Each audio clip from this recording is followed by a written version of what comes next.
Welcome back to Great Day Washington. The second season of the CBS hit drama Fire Country comes to an end this evening. You can expect plenty of drama and, of course, lots of fire. Fire Country was just renewed for a third season, and I recently caught up with the show's creator, executive producer, and star, Max Thieriot. He told me where he gets his storyline inspiration from. I grew up in Northern California in this tiny little town of like 1,000 people. Where everybody's drama is everyone's drama for better or worse. And a lot of my friends do this job, or do a lot of these jobs that we depict in the show. Work for CAL FIRE, work for forestry, work for Department of Corrections. And so it's something that, I've kind of always grown up around and, watched a lot of people who are really close to me do in real life. It's something that is personal to me, and Yeah.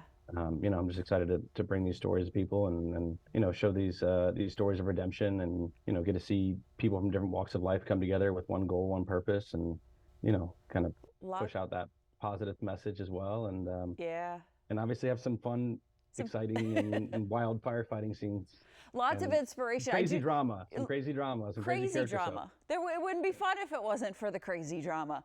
You have a lot of inspiration, but have any of your friends called you up and be like, Max, that story seems a little familiar? Have they recognized their storyline? I think most of them know by now. And nobody's said anything in a negative way. I think people are just excited to see some of these storylines and see this town that feels so familiar. And when you are from a tiny little town, it's fun to get to see things that that are shout outs to that town. Yeah. And in an exciting and different way. You're not used to it, certainly. And okay, we are upon the season finale. Anything you can share with us? Any secrets you can spill? Oh man, it's episode 9 obviously ended in a place where everyone, I think, was kind of blown away to see Gabriella and Bodhi's storyline in that episode, and are now wondering how it's going to finish. She has a big wedding coming up. Manny is obviously going through some of his own struggles, and we're not sure how that's going to go for him. He's trying to get to the wedding, and we'll have some new big jaw-dropping cliffhangers and a new secret revealed in episode 10. But I think ultimately the finale is going to end in a place that people are really, really excited to see what happens in season 3. There's something that's going to happen that everybody has kind of been waiting for. Okay.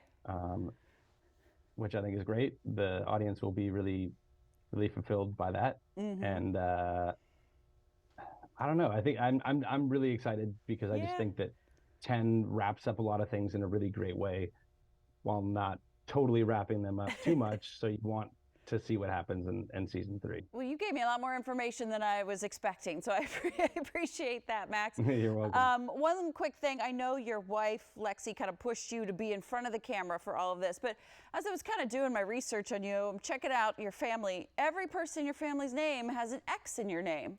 I'm guessing that was planned. You got Bo, right, and Maximus. Yep. What was that? That was fun. It was planned, I think, after.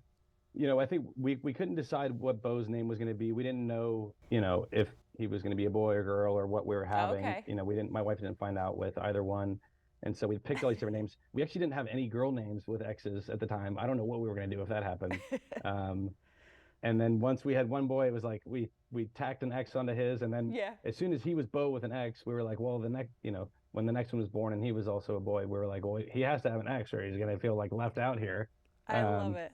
And he looked like a little Maxie anyway, so it worked. But yeah, it was something fun, different. I know Bo sort of laughs about it now that he's 8, and he'll be like, "Well, people don't always know how to say my name." Right. They'll be like Bukes, and I'm like, "Well, yeah, it's like a French Cajun thing, Bo. It's like fine. Like now you have like the most French Cajun-y name on the planet." I love how he lights up talking about his family. Bo is B-E-A-U-X, just so you got the spelling there. The second season finale of Fire Country airs tonight at 9 p.m. right here on WUSA 9.